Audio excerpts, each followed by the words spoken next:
What's up, everybody? Nick Alberti here. Week 2 NFL picks and predictions. You can see here I'm all by myself this week. It is late at night. It's 11:30. Yeah, on a Wednesday. Tomorrow's already the game, so I had to get this video in. I got college tomorrow. And I'm coming home, and I got people coming over because my birthday's on Friday, so I can't cram this video in and upload it before the game tomorrow night. So I'm gonna do this video tonight, upload it in the morning.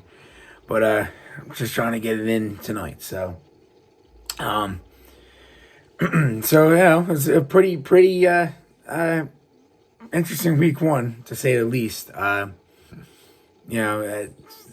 Luckily for the Vikings, I know it was a tough game, but games like that are going to happen, and it's only week 1. So it was only week 1. So that's the way I look at it.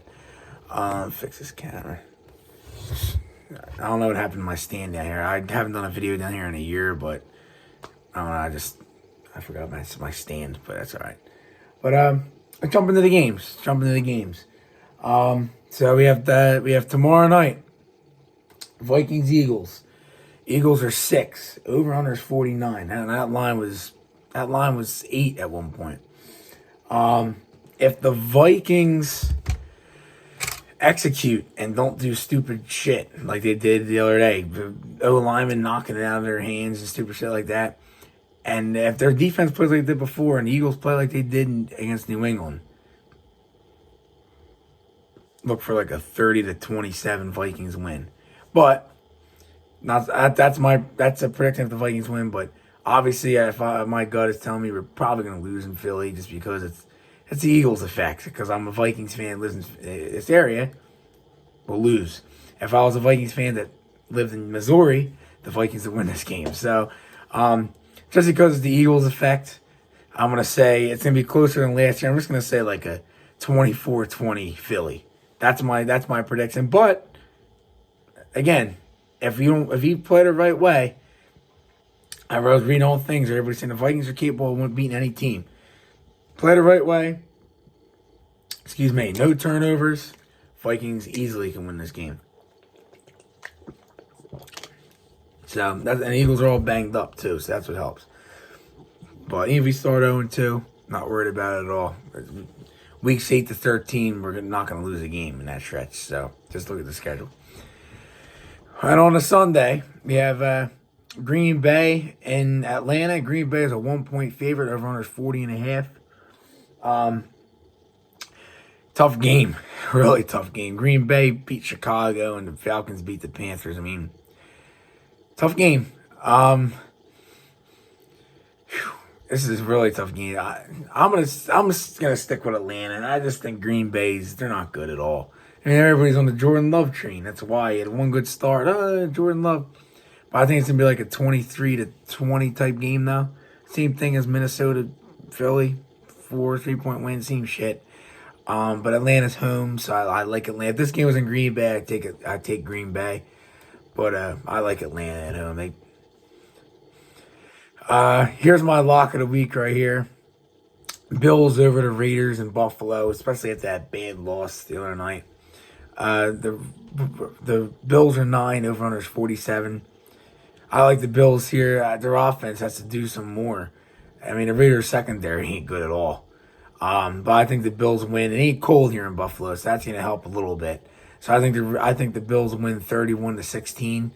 I think the Raiders can't score. They squeaked out a win, and Denver can't score either. But they barely squeaked out a win over there. But the Bills should take that. It's the lock. Ravens at Cincy. Cincinnati's 3.5. Over under is 46.5. That last week, the Bengals, that was just Burrow wasn't ready. It was his first game. But week 1 doesn't define anybody. My opinion is, for the first month, by week 3-4, you're defining your football team. The first 2-3 games, you're still seeing where shit is. By weeks 3-4, you're figuring yourself out. The first quarter of that season, you're figuring out your season. Just like in baseball, the first 2 months after May, you know what kind of baseball team you are. But I think the Bengals here win. The Ravens without Dobbins is going to hurt them. And the Bengals, they'll be fine. It's the Bengals. I mean, I think they win this game convincingly at 27-17, a nice 10-point win. Shouldn't have any problems with. Come on. Come on. Seattle and Detroit. The Lions are 5 at home. Over-under's 47. People are saying the Lions got bailed out by the refs last week. If Kelsey plays, they lose, but it is what it is. Seattle played like total. That was a shocker today. I didn't think the Rams were going to go there and beat them. I think the Lions still win though. If it was in Seattle, I'd take Seattle. It's just how it is. Indoors. Close game. 26-20 Detroit. Yeah. Chargers at the Titans. Chargers are 3, over-under's 45. Tough loss to the Chargers and Titans. Both teams come off real bad losses last week. I like the Chargers better here, but although they do tend to play those weird, wacky games, but I'll take the Chargers at a 28-24. I think both teams will be able to score because the Chargers defense isn't that good. Like the week after we play the Eagles next week, Chargers come to Minnesota. I think the game's gonna be a shootout. That'll be a good game too. I personally think we will win, especially if we lose tomorrow. But I just think that Herbert, Tannehill, Herbert's up here. Tannehill's he's going down the toilet. Yeah, downside of his career. So Bears, Buccaneers. Tampa's 2.5. Over-under's 41. I like Tampa here. The Bears just stink. That was shocking. I thought they were going to win last week. But the Bears, they didn't show me shit. DJ Moore got me nothing in fantasy as my flex. But Tampa, their defense really, if they shut down Minnesota's offense, although Kirk Cousins did have like 350 yards passing, but what makes you think they're not going to shut down the Bears? Think about it.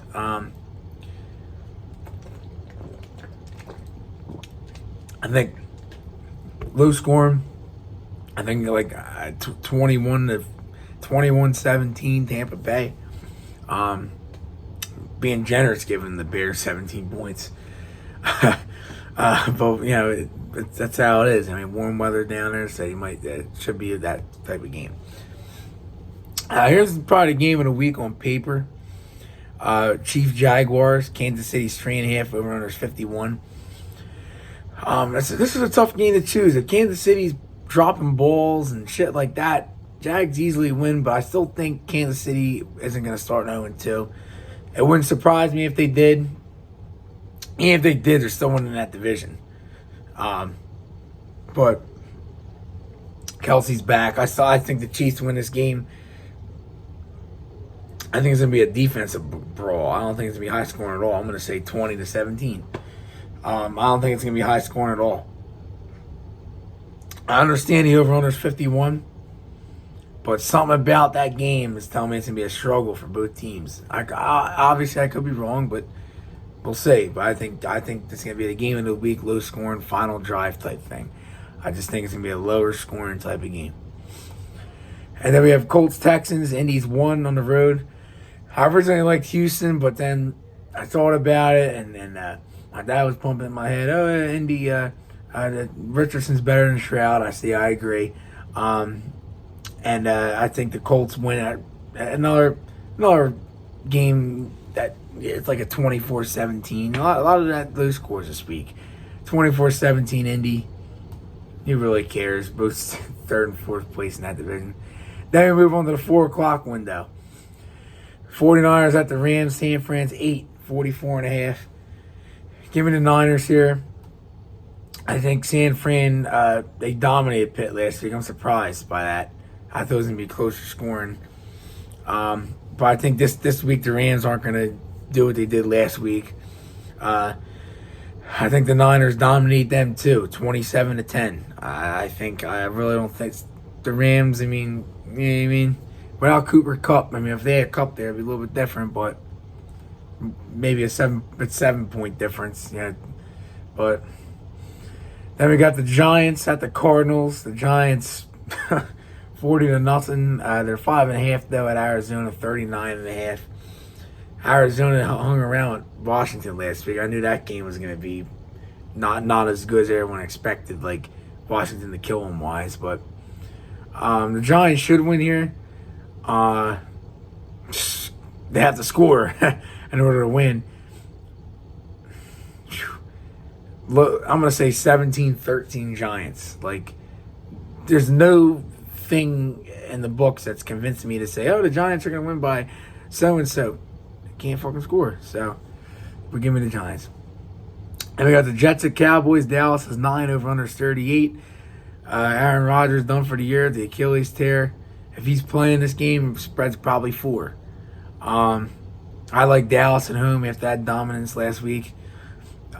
Sauce and CeeDee Lamb, that's going to be a good matchup, assuming CeeDee, I don't know where CeeDee lines up. I don't know. I really don't care unless we're playing them. But I think the Cowboys, Jets will stay in it because of their defense, you know what I mean? But I think Dallas takes it like 27-17, 27, you know what I mean? Like a 10-point, they're going to stay in it throughout the game. It ain't going to be a blowout, you know what I mean? So, then we got the Commanders at the Broncos. Denver's 3.5, and they're 39. Denver's the king of losing 1-point games. They lose by a point all the time. Connor always busts his balls about it. I'm like, oh yeah. I texted him the other day. I said, I lost by a point again. He's like, I know. I know he'll watch it. He'll point it out to me tomorrow afternoon. But, yeah, Denver should win here. The Commanders suck. I mean, whoop-de-doo, they beat Arizona. I think a group of 12 blind men could beat Arizona and just put helmets on their heads and nobody would understand that they're blind. So I think Denver should win this game by 2 scores. They should. But you never know with them. They're weird. You know what I mean? Damn, thirsty. But I think Denver, that they should win by 2 scores if they're not. It's going to be like a 23-16. Yeah. Sunday Night Football, Dolphins at Patriots. Miami's 3, over-under 46.5. A little bit weird though, this line's only 3. Maybe because the Patriots stuck around. But Miami scores, like, it's crazy they score. A little bit weird. I know it's in New England. Yeah, Belichick does take the best guy out of the game. But I think Miami still wins this game at 27-14 type game. The Patriots just can't score. I mean, they got lucky last week and shit. I mean, 27-14 Miami, it seems about right. 2 Monday night games this week. Saints at Panthers. Saints are 3, over-under 39.5. The Panthers suck. They to me, they don't have nothing. I mean, I know Michael V. Watson will have something to say, but Thielen, 2 catches, 12 yards. Well, Chark was out last year. I see how they look at him. The Saints don't look too good either. This game's weird, but I still think the Saints take it here. I'm gonna say a crazy prediction. I'm gonna say 21-20 Saints, divisional 1-point win. It's not crazy, but just 1-point game. It's I don't know. I'll watch it, but it depends on the scores and the Browns. I mean, my brothers are Browns fans, so that game will probably be on our house. So we'll see. But Browns and Steelers, Cleveland's 2.5, over under 38.5. I don't know what to think of this game. Pitt looked like shit. The Browns looked dominant last week. I guess I'll take Cleveland, or 2.5 on the. I mean, it is what it is. It doesn't affect our seeding, so I don't care. The Browns they're hit or miss. I mean, I think the Browns, with their defense, they could take them a long way. Not like an AFC Championship type deal, but if they got hot, they could go to at least the divisional round. Do you know what I mean? Like, they could win a playoff game with their D. Their D's good. I think they win this game. I think it's going to be a really close game. I'm going to say 26-24, 2-point win. It's going to be a close game. I mean, division game. I'm probably being generous giving Pittsburgh 24 points away. They looked last week. But again, it's week one. You can't define a team after the first week, like I said. You know what I mean? Like, you can't, yeah, like I said, the first month. Remember I said this. First month in football and MLB the first 2 months because it's just how baseball is. And in NBA, I really don't. The NBA, it's probably about a month. You know what I mean? You can see how you look. But, just that's the way I look at it. So, that's it. So, it's the games this week. Week 2. Just want to see some good football. It'd be nice to see the Vikings win, but if not, all I gotta hear is Eagles fans, but it'll all be forgotten about by week 7. So that's all I got for you guys. And I said my birthday's Friday. It's crazy how a year goes by that fast. I remember it was just the COVID shit. You know what I mean? The 2010s craving that shit was going on. Just how fast time goes, man. So that's all I got for you guys. So enjoy the week of games, and I'll be back. I gotta try to have these videos out earlier. Maybe I'll do it Tuesday. My goal is to do them Tuesday and post them Wednesday, or just do them Wednesday. I'm just starting up college and shit, and a video here, a video there. And I'm starting to leak because like Mondays, I don't never do a video on Monday. Tuesday, I feel like it's too early to do a video, and then Wednesday I get out of college later in the day. It's like Mondays and Wednesdays I get out 2:30. Tuesdays and Thursdays I get out like 12 noon. So that's why I try to like squeeze it in. It's tough, but it's like over winter break, December, January, videos out like Wednesday mornings and shit. So we'll be good. A couple people complaining to me, how come the video's not out? You know what I mean? But it's only a Thursday night game, so you're predicting for the other games. So, all right, guys, see you next week, and always Skol Vikes.